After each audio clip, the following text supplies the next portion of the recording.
الحمد لله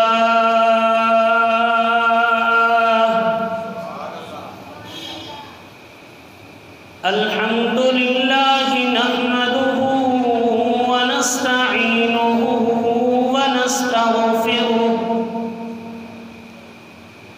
ونؤمن به ونتوكل عليه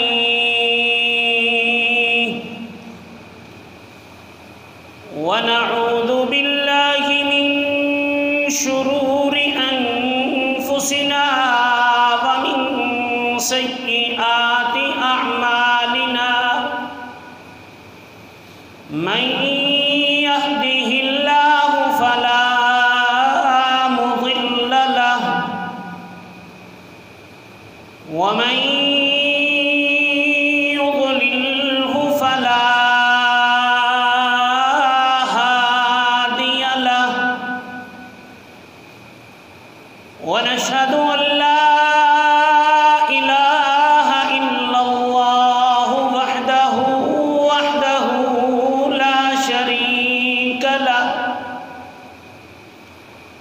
لا شريك له ولا نظير له ولا مشير له ولا معين له ونشهد أن سيدنا وسندنا وحبيبنا وطبيبنا ومرشدنا ومولانا محمدا عبده ورسوله أما بعد فأعوذ بالله من الشيطان الرجيم بسم الله الرحمن الرحيم يا أيها الذين آمنوا قوا أنفسكم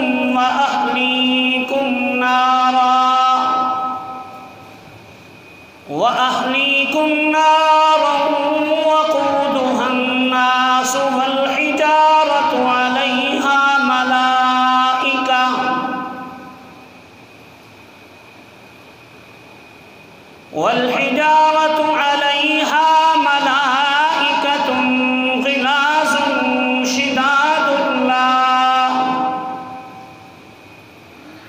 غلاظ شداد لا يعصون الله ما أمرهم ويفعلون ما يؤمرون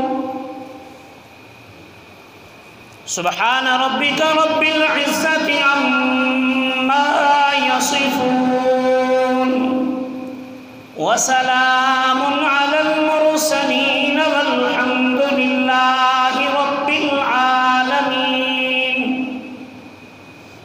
اللهم صل على محمد وعلى آل محمد كما صليت على إبراهيم وعلى آل إبراهيم إنك حميد مجيد اللهم بارك على محمد وعلى آل محمد كما باركت على إبراهيم وعلى آل إبراهيم إنك حميد مجيد سبحانك لا علم لنا إلا ما علمتنا إنك أنت العليم الحكيم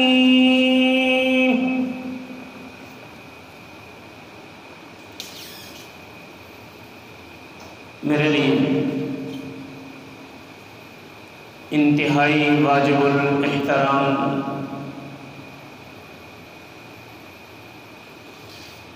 بزرگوں، بھائیوں،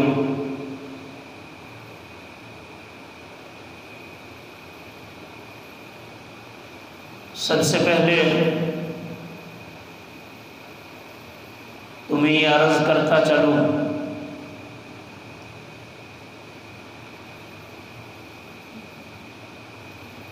کہ میرے لیے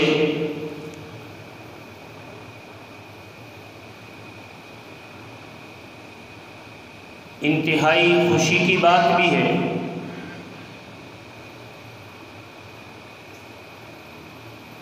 کہ آج میرے استاد محترم نے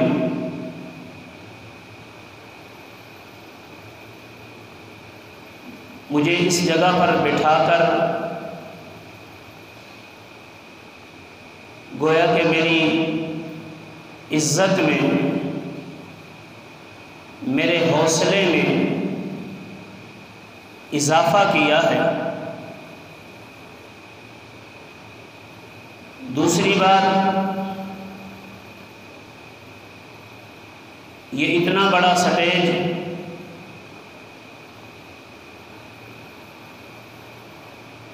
کہ جس جگہ انہی چٹائیوں پر بیٹھ کر اللہ نے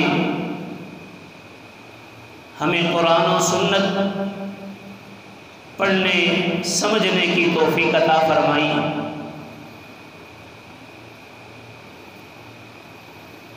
پھر یہ علمی گھرانہ اور اتنا علمی مرکز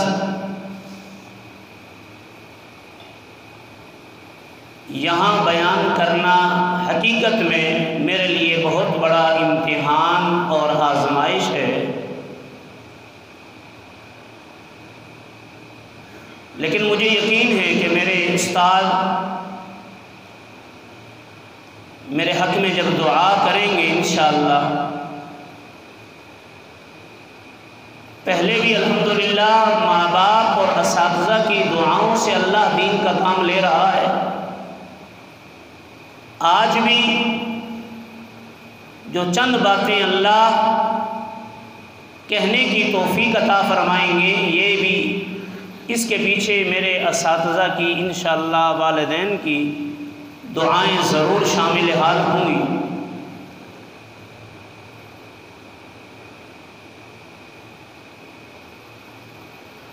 اللہ تعالیٰ نے ہمیں آپ جیسے مخلص ساتھی بزرگوں نے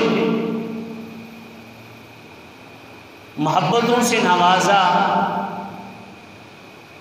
اساتذہ کی وہ محبتیں اور پیار اور آپ حضرات کا تعاون،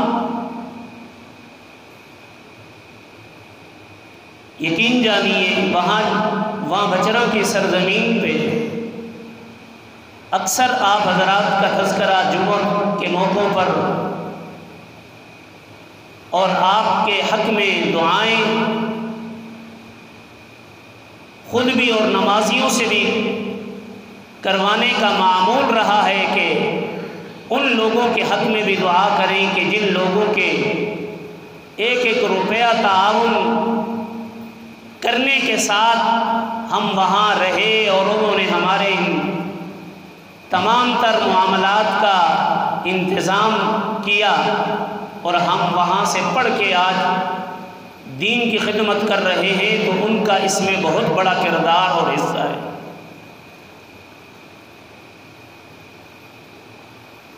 تو تقریر تو یہ علماء کا کام ہے، بڑے واعظین اور خطباء کا کام ہے۔ میں صرف اتنی کوشش کروں گا کہ میں نے جو آپ کی انہی چٹائیوں پہ بیٹھ کے آپ کی اسی مسجد کے اندر انہی برآمدوں کے اندر بیٹھ کر جو قرآن و سنت کی روشنی اپنے دلوں کے اندر محفوظ کی ہے، جو اسباق پڑھے ہیں وہی سبق انشاءاللہ اپنے استاد کو سنانے آیا ہوں اور اس کے بدلے میں ان سے دعائیں لینے آیا ہوں۔ بس میرا آنے کا یہی مقصد ہے۔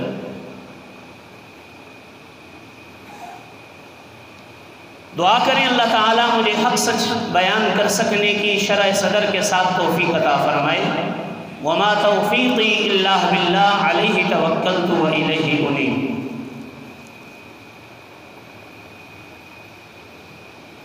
جو میں نے آیت مقدسہ تلاوت کی ہے،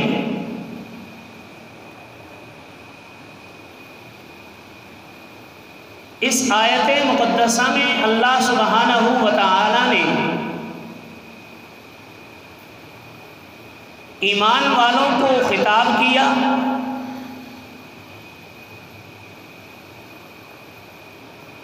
ایمان والوں کو خطاب کرنے کے بعد فرمایا کہ اے ایمان والو،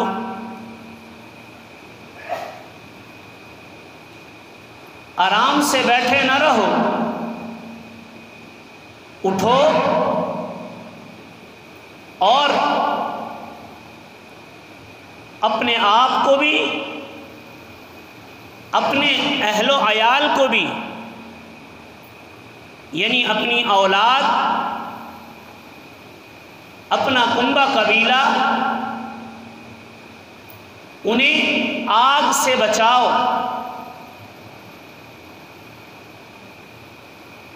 وہ آگ کتنی سخت ہے، اس کی کتنی شدت اور حرارت ہے، وہ بھی اس آیت مقدسہ میں اللہ سبحانہ و تعالی نے ذکر فرمائی۔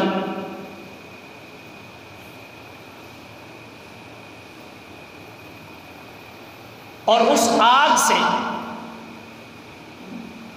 بچا کیسے جائے گا؟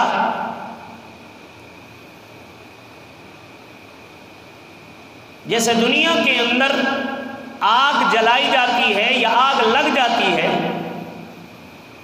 تو اس کے دفاع کے لیے بہت سارے اسباب موجود ہیں۔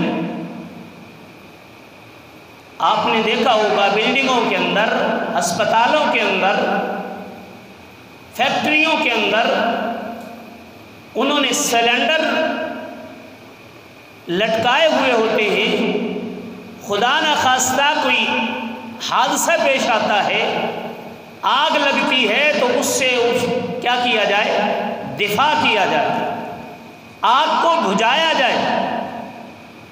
کوئی مٹی ڈالتا ہے، کوئی کس انداز میں اس آگ کا دفاع کرتا ہے، اس کو بجھاتا ہے اور اس کو بچاتا ہے۔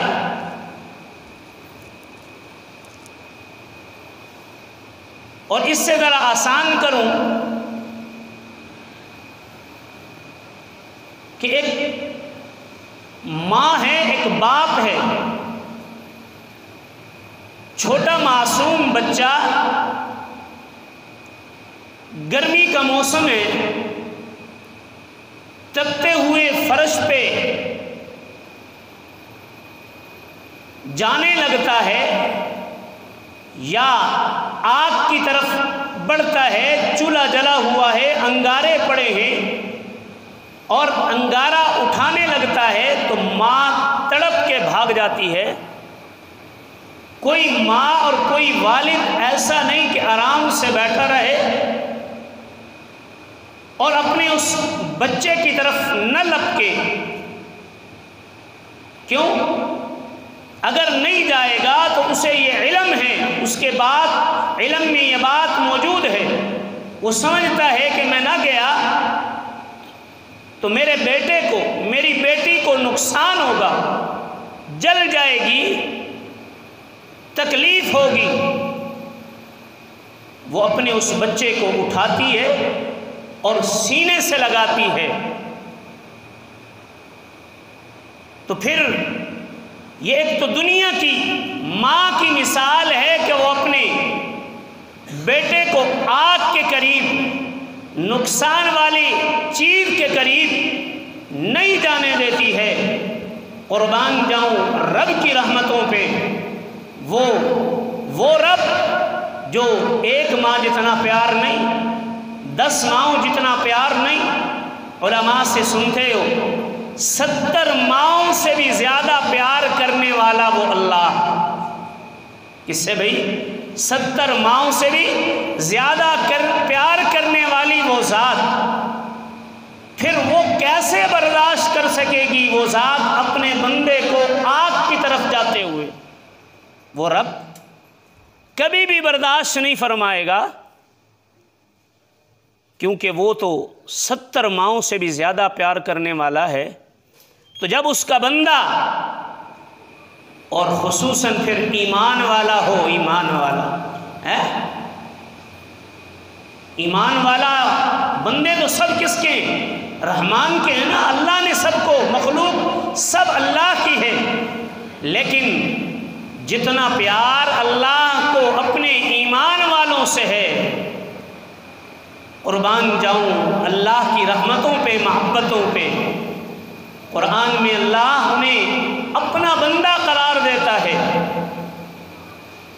جیسے قرآن مجید میں آتا ہے اعوذ باللہ من الشیطان الرجیم بسم اللہ الرحمن الرحیم وعباد الرحمن الذین یمشون علی الارض ہونا۔ رحمان کے بندے کون کہلوانے کے حقدار ہیں؟ اللہ رب العالمین نے اپنے پیارے بندوں کی صفات کو قرآن مجید کی آیات میں ذکر فرمایا۔ اللہ رب العالمین فرماتے ہیں وعباد الرحمن، رحمان کے بندے وہ ہیں یمشون علی الارض ہونا، جب وہ زمین پہ چلتے ہیں تو زمین پہ بڑی عاجزی سے چلنے والے، اکڑ کے چلنے والے نہیں ہیں، اکڑ کے چلنے والے اللہ نے سمجھا دیا وہ میرے بندے نہیں، وہ شیطان کے بندے ہیں، یہ شیطانی کام ہے، شیطانی عمل ہے۔ رحمان کے بندے تو کیا چلتے ہیں؟ عاجزی کرنے والے، اللہ کے حکم کے سامنے سر خم تسلیم کرنے والے، اللہ کا جو بھی حکم آ جائے فوراً عاجزیوں سے سر جھکانے والے، اللہ کا حکم آئے جب منادی 5 وقت نماز کے لیے بلائے اللہ اکبر اللہ اکبر اللہ اکبر اللہ اکبر حی علی الصلاۃ حی علی الفلاح، جب یہ اللہ کا منادی آواز لگاتا ہے، صدا بلند کرتا ہے، رحمان کی بندوں کے ان کی پوزیشن کیا بن جاتی ہے؟ اللہ کا قرآن کہتا ہے یمشون علی الارض ہونا، بڑی عاجزی سے اللہ کے حکم کے سامنے اپنے سروں کو جھکاتے ہوئے تکمیل کے لیے پہنچ جاتے ہیں۔ کہیں اللہ کے حکم کے اندر تاخیر نہ ہو جائے، دیر نہ ہو جائے، تو فرمایا وعباد الرحمن الذین یمشون علی الارض ہونا۔ یہ ساری صفات لمبا پورا رکوع ہے، لیکن جو میں بات کرنا چاہتا ہوں، اللہ رب العالمین نے انہیں اپنا خاص طور پہ بندہ قرار دیا جو اللہ کی ماننے والے ہیں۔ اللہ کو ماننے والے کون ہیں؟ ایمان لانے والے۔ قرآن مجید کی اس آیت میں بھی اللہ رب العالمین نے ایمان والوں کو خطاب کر کے فرمایا یا ایھا الذین آمنوا، اے میرے ایمان والے بندو۔ اب یہ ایمان کیا ہے؟ یہ ایمان والے کون ہیں؟ سب کے یہی دعوائیں، چاہے کوئی چھوٹا ہے بڑا ہے، چاہے کسی بھی جماعت سے تعلق رکھنے والا ہے، کسی بھی طبقے سے تعلق رکھنے والا ہے، وہ کہتا ہے میں سچا مومن ہوں، کوئی کہتا ہے میں سچا مومن ہوں، ہر جماعت کا یہی دعویٰ ہے۔ لیکن میں قرآن کا طالب علم ہونے کے ناطے عرض کرنے لگا ہوں کہ ادھر ادھر جانے کی ضرورت ہی نہیں ہے، نہ میری بات کی طرف آؤ، نہ میری جماعت کے اکابرین کی طرف آؤ، نہ کسی اور کی طرف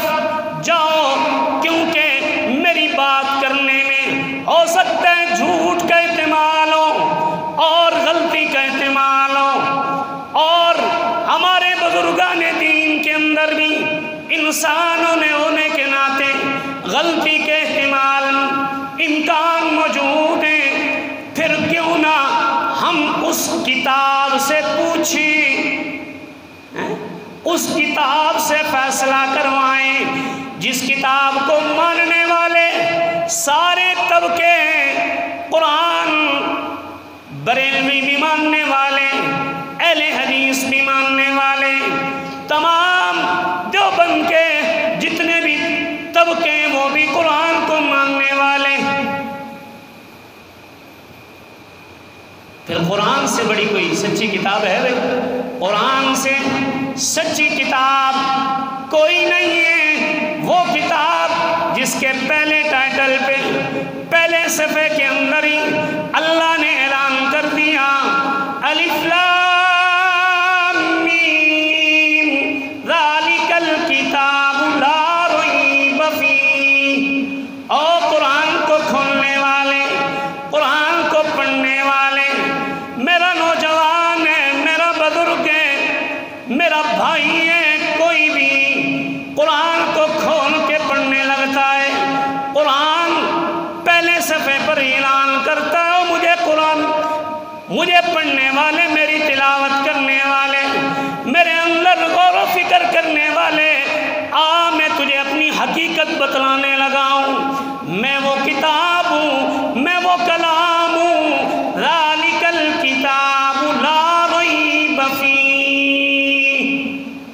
بغیر کسی تردد کے، بغیر کسی شک کے میری تلاوت کرتا چلا جا، میرے اندر کوئی بات بھی شک والی نہیں ہے، کوئی بات بھی جھوٹ پر مبنی نہیں ہے، ساری کی ساری باتیں سچ پر مبنی ہیں۔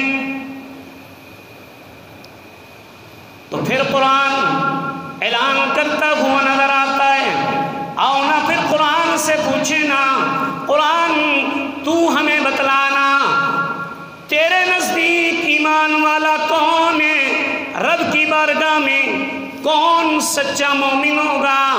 اللہ رب العالمین نے سورۃ انفال کی ابتدا کے اندر ہی ذکر کیا، آؤ ذرا قرآن پڑھو نا، قرآن سنو نا، انما المؤمنون الذین اذا ذکر اللہ وجلت قلوبهم۔ ایمان والے کون ہیں؟ ان کی خصوصیت کیا ہے؟ ان کے اندر کون سی اچھی خصلت ہے، اچھی بات ہے، کون سی اچھی عادت پائی جائے گی؟ اللہ کی بارگاہ میں کون صحیح معنوں میں ایمان کہلوانے کا حقدار ہوگا؟ فرمایا انما المؤمنون الذین اذا ذکر اللہ، جب ان کے سامنے اللہ کا ذکر کیا جائے گا، اللہ کا نام لیا جائے گا، اللہ کا واسطہ آ جائے گا، اللہ کی کبریائی کا، اللہ کی قدرتوں کا جب ذکر کیا جائے گا، اللہ کے احکامات کا ذکر کیا جائے گا، اللہ کا نام جب ان کے سامنے لیا جائے گا، وجلت قلوبهم، ان کے دل کیا ہو جائیں گے؟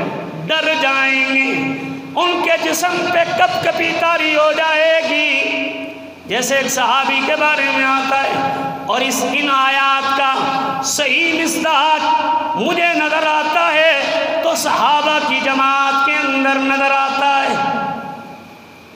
من نوعاً اس پہ عمل کر کے دکھایا۔ اللہ ہمیں صحابہ کی زندگیوں پہ، صحابہ کی عظمتوں پہ اللہ قربان فرما لے۔ کیا فرمایا؟ صحابہ نے اللہ کا حکم سنا۔ صحابہ کے بارے میں آتا ہے جب آذان ہونے لگتی تھی، حضرت عمر فاروق رضی اللہ تعالیٰ عنہ، وہ عمر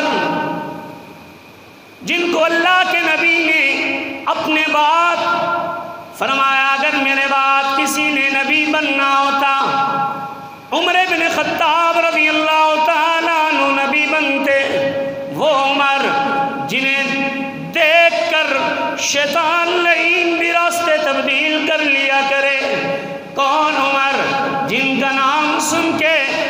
کیسر و کسریٰ کے بادشاہوں کے بھی پاؤں کانپنے لگے، لرزہ طاری ہو جائے۔ وہ عمر جب اس کے سامنے، جب ان کے کانوں کے اندر اللہ کی کبریائی کی آواز پڑتی ہے، اللہ کی منادی کی آواز پڑتی ہے، اللہ اکبر اللہ اکبر آواز لگانے والے صدائیں جب بلند کیا کرتے تھے، وہی عمر جن کو دیکھ کے شیطان بھی بھاگ جایا کرتا، جن کو دیکھ کے نام سن کے کیسر و کسریٰ کے بادشاہ بھی کانپنے لگتے، لیکن جب عمر کے سامنے رب کبریاء کا نام آتا، خدا کی قسم وہی عمر بھی زمین پہ کھڑا ہوا کانپتا ہوئے نظر آتے تھے۔ نماز میں کھڑے چیخیں نکل جایا کرتی تھی، سسکیاں بن جایا کرتی تھی۔ رب کے سامنے کھڑے ہونے کا وقت آ گیا۔ مسلمانوں، اب میں بھی ایماندار کہلوانے والا، آپ بھی دعویٰ کرتے، لیکن ہماری حالت کیا ہے؟ دکان پہ بیٹھے ہیں، گھر میں بیٹھے ہیں، زمین پہ بیٹھے ہیں، کھیت کے اندر بیٹھے ہیں، اور ہمارے کانوں کے اندر 5 وقت آواز جاتی ہے اللہ کے منادی کی، لیکن ہمارے دلوں پہ جو تک نہیں رینگتی، ہمیں کوئی اثر نہیں۔ کس کی طرف سے بلاوا آ گیا؟ صحابی کے بارے میں آتا ہے، جب انہوں نے قرآن کی آیت سنی، ان عذاب ربک لواقع، ان عذاب ربک لواقع، بے شک تیرے رب کا عذاب البتہ آنے والا ہے۔ اب یہاں کوئی پتہ نہیں کب آنے والا، تفصیل نہیں، جو ہی کانوں میں پڑی فوراً اثر ہوا، دوڑے اللہ کے محبوب پیغمبر صلی اللہ علیہ وسلم کی خدمت میں آ کر عرض کرنے لگتے ہیں، آقا مجھے جلدی کیجئے، کلمہ پڑھائیے، اپنی غلامی کے اندر داخل کر لیجئے، کہیں اللہ کا عذاب نہ آ جائے۔ یہ فرمایا، انما المؤمنون الذین اذا ذکر اللہ وجلت قلوبهم، کیا ہو جاتے؟ ان کے دل ڈر جاتے۔ وَإِذَا تُلِيَتْ عَلَيْهِمْ آيَاتُهُ زَادَتْهُمْ إِيمَانًا، جب ان کے سامنے رب کا قرآن پڑھا جاتا ہے، کیا پڑھا جاتا ہے؟ رب کا قرآن پڑھا جاتا ہے۔ پڑھنے والا کوئی بھی ہے، لیکن رب کا قرآن جب تلاوت کیا جاتا ہے تو کیا ہے کیفیت ان کی بنتی ہے؟ زادتہم ایمانا، ایمان ان کا کیا ہو جاتا ہے؟ زیادہ ہو جاتا ہے، ایمان بڑھ جایا کرتا ہے، ایمان کے اندر ترقی ہوتی ہے، یہ ایمان والوں۔ اور ہماری حالت کیا ہے؟ قرآن پڑھ رہے ہوتے ہیں، قرآن سن رہے ہوتے ہیں، لیکن ہماری توجہ قرآن کی طرف نہیں ہے۔ وہ قرآن آؤ نا، یہ بھی میرے ذہن میں آنے لگا ہے۔ ایک واقعہ اللہ نے قرآن سننے والوں کا ذکر کیا، ایک جماعت کا، صحابہ نے تو سنا ہی ہے نا، لیکن آؤ نا، ایک جماعت وہ بھی ہے، جنوں کی جماعت ہے، جنہوں نے جب رب کا قرآن سنا انہوں نے اپنے تاثرات پیش کیے اپنی قوم والوں کے سامنے۔ اِنَّا سَمِعْنَا قُرْآنًا عَجَبًا يَهْدِي إِلَى الرُّشْدِ فَآمَنَّا بِهِ وَلَن نُّشْرِكَ بِرَبِّنَا أَحَدًا۔ اور قوم والو، آج تو ہم نے اِنَّا سَمِعْنَا قُرْآنًا عَجَبًا، بڑا عجیب و غریب کلام سنا، اس سے پہلے ہم نے نہیں سنا تھا، لیکن آج ہم بڑا عجیب کلام سن کے آئے۔ اور اس کی خاصیت کیا ہے؟ اس کا کمال کیا ہے؟ فرمایا یہدی الی الرشد فآمنا بہ، وہ تو بھٹکے ہوئوں کو راہ راست پہ چلانے والا ہے۔ کیا کرنے والا؟ بھٹکے ہوئوں کو کفر و شرک کے اندر جانے والے، بدعات اور رسومات کے گھٹا ٹوپ اندھیروں کی طرف جانے والے جتنے بھی ہیں، چاہے کوئی عربی ہے، عجمی ہے، کالا ہے، گورا ہے، چھوٹا ہے، بڑا ہے، گناہگار ہے، سیاہکار ہے، کوئی بھی ہے، قرآن اس کا ہاتھ پکڑ کے اس کی رہنمائی کرتے ہوئے نظر آتا ہے۔ مفہوم عرض کر رہا ہوں قرآن کا طالب علم ہونے کے لئے، یہدی الی الرشد، وہ تو کیا کرنے والا ہے؟ رہنمائی کرنے والا ہے رشد و ہدایت کی طرف، صراط مستقیم کی طرف، عزت والے راستے کی طرف، ترقی والے راستے کی طرف رہنمائی کرنے والا ہے، کامیابی والے راستے پر چلانے والا ہے۔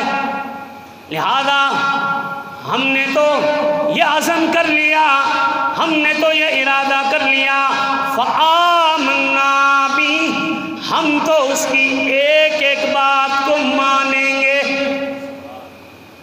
وہیں کھڑے کھڑے اعلان کر دیا، کیا کریں گے؟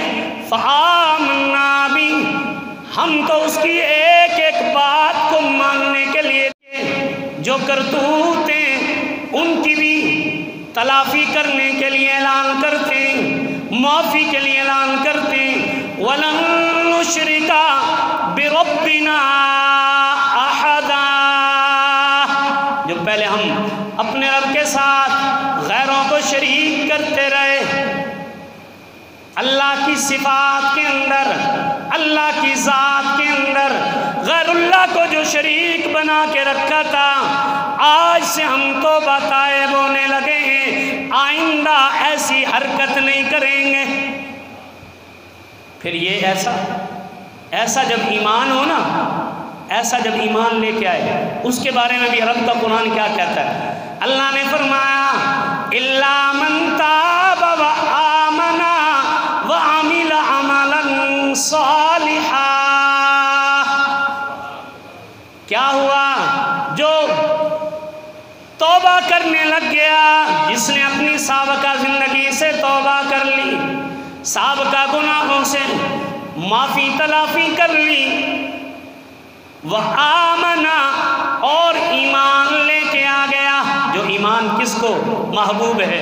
اللہ کو محبوب ہے، وہ ایمان قبول کر لیا۔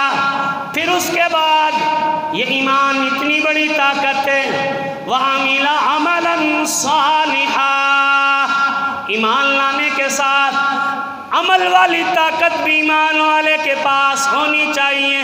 صرف یہ نہیں کلمہ پڑھ لیا، یہ بھی بہت بڑی طاقت ہے۔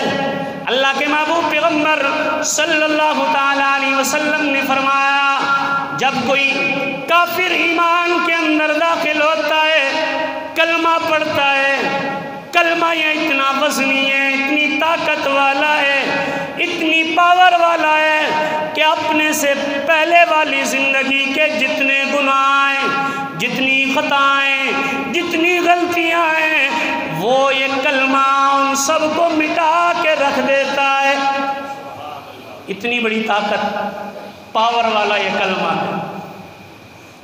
تو فرمایا إِلَّا مَن تَابَ وَآمَنَ وَعَمِلَ عَمَلًا صَالِحًا، ایمان لے کے آ گیا، پھر کیا ہوگا؟ یہ ایمانی طاقت ایسی ہے، فَأُولَئِكَ يُبَدِّلُ اللَّهُ سَيِّئَاتِهِمْ حَسَنَاتٍ، میں اس کی ساری زندگی کے گناہوں کو کس کے اندر؟ نیکیوں کے اندر تبدیل کر دوں گا، مٹاؤں گا نہیں، ان کی جگہ فرشتوں کو حکم دوں گا کہ ان گناہوں کی جگہ اس کے نامہ اعمال میں نیکیاں درج کر دی جائیں۔ کتنا رحیم ہے اللہ ہے، کتنا پیار کرنے والا ہے۔ اسی لیے فرمایا یا ایھا الذین آمنوا قوا انفسکم واہلیکم نارا، اے ایمان والو اٹھو نا، آرام سے نہ بیٹھے رہو۔ جیسے دنیا میں کوئی ماں، کوئی باپ، کوئی رشتہ دار، کوئی بھائی، کوئی بہن اپنے بچے کو آگ کی طرف جانا برداشت نہیں کرتا، گرم تپتی ہوئی ریت کی طرف، فرش کی طرف جانے نہیں دیتا، فوراً لپک کے اسے اٹھاتا ہے، سینے سے لگاتا ہے۔ خدا کی قسم وہ رب بھی اس ماں سے 70 گنا زیادہ پیار کرنے والا، وہ بھی اس کا بندہ جب کسی گناہ کی طرف جانے لگتا ہے، زنا بھی کیا ہے؟ آگے نا، زنا کا انجام کیا ہے؟ آگے نماز نہ پڑھنا انجام کیا ہے؟ آگے زکوٰۃ نہ دینا انجام کیا ہے؟ آگے روزہ نہ رکھنا انجام کیا ہے؟ آگے دھوکہ کرنا، سود کھانا انجام کیا ہے؟ آگے نا جب جانے لگتا ہے کوئی سودی کاروبار کی طرف، کوئی زنا کی طرف جانے لگتا ہے، فراڈ کی طرف جانے لگتا ہے، شرک کی طرف جانے لگتا ہے، کفر کی طرف جانے لگتا ہے، بدعت کی طرف جانے لگتا ہے، خدا کی قسم مجھے یوں محسوس ہوتا ہے اللہ اپنی قدرت والے ہاتھوں سے پکڑ کے بندے کو پیچھے کھینچتی ہے، رب کی قدرت۔ او میرا بندہ نانا اس کے قریب نہ جانا، یہ تجھے ضلالت کی طرف لے جائے گی۔ قرآن میں یہی ہے، قُوا أَنفُسَكُمْ وَأَهْلِيكُمْ نَارًا، صرف یہی نہیں، اپنی بچت کرتا رہے، اپنی تو اپنا خیال کرتا رہے، لیکن اپنی بیوی کا خیال نہ ہو، اپنے بچوں کا خیال نہ ہو، چاہے وہ شراب پینے جا رہا ہے، چاہے وہ زنا کا عادی ہو گیا ہے، چاہے جوئے کا عادی ہو گیا ہے، چاہے کسی بھی برائی کا، بدعات کے اندر، شرک کے اندر مبتلا ہو گیا ہے، اور اس نے کوئی انداز نہیں اختیار کیا، کوئی طریقہ نہیں اپنایا انہیں باز رکھنے کا، روکنے کا، نانا اللہ کا قرآن کہتا ہے آپ بھی بچنا ہے اس آگ سے، اور اپنے بچوں کو بھی، اپنی بیوی کو بھی، اپنے ماں باپ کو بھی، اپنے کنبہ قبیلہ کو بھی، اپنے رشتہ داروں کو بھی اس آگ سے بچانا ہے۔ قُوا أَنفُسَكُمْ وَأَهْلِيكُمْ نَارًا وَقُودُهَا النَّاسُ وَالْحِجَارَةُ، کون سی آگ؟ جس آگ کا ایندھن میں نے پتھروں کو بنانا ہے، جس آگ کا ایندھن میں نے انسانوں کو بنانا ہے۔ بہت مشکل ترین مراحل ہیں وہ، کوئی عام وہ دن نہیں ہوگا، آگ کی سختی تو بڑی دور کی بات ہے، ذرا قرآن کا مطالعہ کرو نا، قرآن کے اندر فکر کرو نا، غور کرو نا، خدا کی قسم قرآن ایک ایک جگہ پہ میری رہنمائی کرتے ہوئے نظر آئے گا۔ قرآن مجھے یوں کہتے ہوئے بھی نظر آتا ہے، یا ایھا الناس اتقوا ربکم ان زلزلۃ الساعۃ شیء عظیم۔ او کائنات والو، پوری انسانیت کو اللہ نے خطاب کر کے فرمایا اتقوا ربکم، ڈر جاؤ اپنے پالن ہار سے، ڈر جاؤ اپنے پروردگار سے، جس نے تمہیں پالا ہے، جس نے تمہیں عزت دی ہے، جس نے تمہیں مقام دیا ہے، جس نے تمہیں رفعت دی ہے، جس نے تمہیں زندگی دی ہے، جس نے تمہیں نعمتوں سے مالا مال کیا ہے۔ فرمایا یا ایھا الناس اتقوا ربکم، او کائنات والو ڈر جاؤ اپنے رب سے۔ کس دن کے بارے میں؟ فرمایا ان زلزلۃ الساعۃ شیء عظیم، کہ اس دن کا زلزلہ بڑا ہولناکی والا ہے، بڑی گھبراہٹ والا ہے۔ دنیا کے اندر زلزلہ آ جائے، دنیا کے اندر دیکھتے ہو 1 سیکنڈ کے لیے 1 منٹ کے لیے زمین کے اندر کپ کپی آ جائے، زمین ہلنے لگتی ہے، کتنا خوف طاری ہو جاتا ہے، کتنا ڈر طاری ہو جاتا ہے۔ اذا زلزلت الارض زلزالها واخرجت الارض اثقالها وقال الانسان ما لها، ساری یہ چیزیں ہیں۔ تو فرمایا اس دن سے ڈرو، یوم ترونها تذہل کل مرضعۃ عما ارضعت وتضع کل ذات حمل حملها وترى الناس سکارى وما هم بسکارى ولكن عذاب اللہ شدید۔ اس دن کوئی مدہوش نہیں ہوگا، اس دن نشہ آور چیز پی کے نشہ نہیں آیا ہوگا، بلکہ اس دن اللہ کا عذاب اتنا سخت ہوگا، اللہ کی ہیبت اتنی ہوگی، اللہ کا ڈر اتنا طاری ہوگا، انسانوں کے ہوش و حواس اڑے ہوئے نظر آئیں گے۔ اس لیے فرمایا او ایمان والو اٹھو، اپنے آپ کو بھی بچاؤ، اپنی اولاد کو بھی بچاؤ، اور اس کا بچاؤ کا ذریعہ جیسے میں نے ذکر کیا تھا، دنیا والی آگ کا دفاع کرنے کے لیے بہت سارے وسائل موجود ہیں، بہت سارے حالات موجود ہیں۔ خدا کی قسم اگر جہنم کی آگ کو بجھانے کا ذریعہ ہے تو رب کا قرآن، اس قرآن کو پڑھو، اس قرآن کو سمجھو تو اس آگ کو بجھا بھی سکو گے اور اس آگ سے اپنے آپ کو بچا بھی سکو گے۔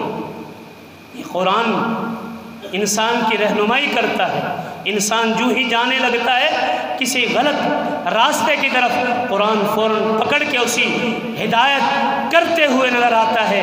جیسے جنوں نے بھی کہا تھا یہدی الی الرشد فآمنا بہ ولن نشرک بربنا احدا۔ فرمایا اس آگ سے اپنے آپ کو بچاؤ۔ وقودها الناس والحجارة عليها ملائكة غلاظ شداد لا يعصون الله ما أمرهم۔ استادوں سے پڑھا ہوا سبق سنانے لگا ہوں، اور کائنات والوں خیال کرو یہاں میں بھی آپ بھی انسان سارے کے سارے اللہ کی مخلوق ہیں، لیکن یہ بھی آپ نے سنا ہے آگ بھی اللہ کی مخلوق ہے، ہوا بھی اللہ کی مخلوق ہے، لوہا بھی اللہ کی مخلوق ہے، جنات بھی اللہ کی مخلوق ہے، پانی بھی اللہ کی مخلوق ہے، چاند ستارے سب کس کی مخلوق ہے؟ اللہ کی مخلوق ہے۔ لیکن جب اللہ انہیں کسی کام کا حکم دیتے ہیں، آگ کو حکم دیا اے آگ تیرے اندر میرا نبی آنے لگا ہے، اس کے لیے گلے گلزار بن جانا، اسے جلانا نہیں ہے، ٹھنڈی ہو جا۔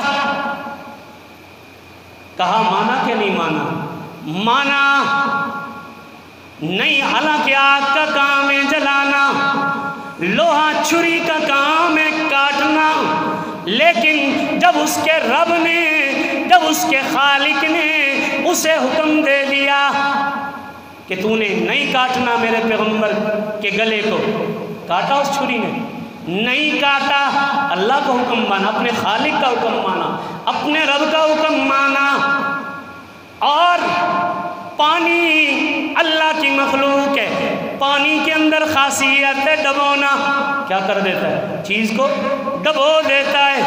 فرعون کو ڈبویا نا پہلے حضرت موسیٰ علیہ السلام کو پار لگایا اور اسی کے اندر اس نے ڈبویا کہ نہیں؟ پانی نے فرعون کو اور اس کے لشکر کو، وہی پانی اللہ نے اسے حکم دیا کہ میرے پیغمبر موسیٰ علیہ السلام کو پار لگانا ہے، اس کے لشکر کو بھی پار ہو گئے، لیکن بعد میں آنے والے ان کے لیے حکم ہوا ڈبونا ہے، فوراً ڈبو دیا۔ یہ ساری مخلوقات اور یہاں فرشتے، اللہ کا حکم ہوتا ہے لا یعصون اللہ ما امرہم، یہ اللہ کی نافرمانی نہیں کرنے والے۔ اور ادھر آ جاؤ، انسان ہے، کلمہ پڑھنے والا ہے، اللہ انہیں کیا فرماتی؟ یا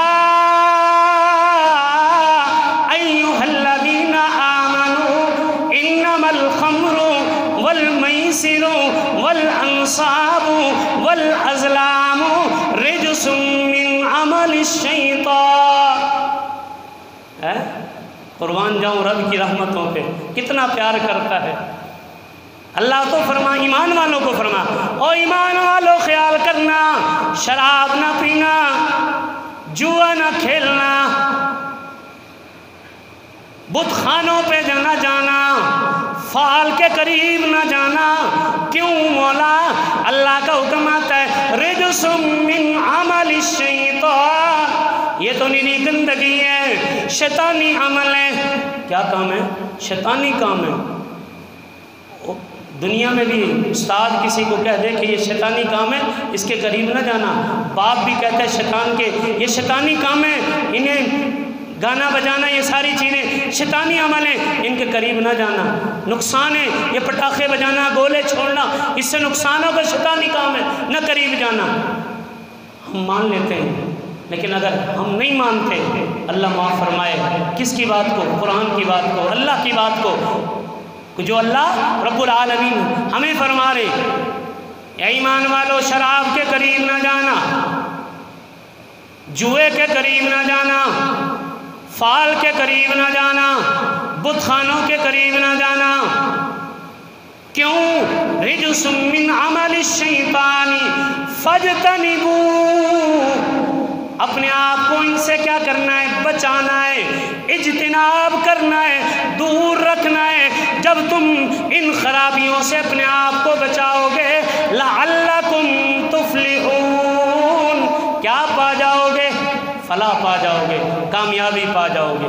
تو بہرحال یہ تو میں نے استاد محترم کا یہ پڑھایا ہوا سبق آپ کے سامنے پہلے بھی میں نے عرض کیا تھا، میں تو وہی سبق سنانے آیا ہوں، اور اس کے بدلے میں اپنے استاد محترم سے دعائیں لینے آیا تھا کہ استاد جی میرے حق میں مزید دعا کر دیں گے کہ اللہ مجھے اور قرآن و سنت کی جو ہے تبلیغ کے لیے اللہ ساری زندگی اسی کے اندر لگا رہنے کی توفیق عطا فرما دے گا۔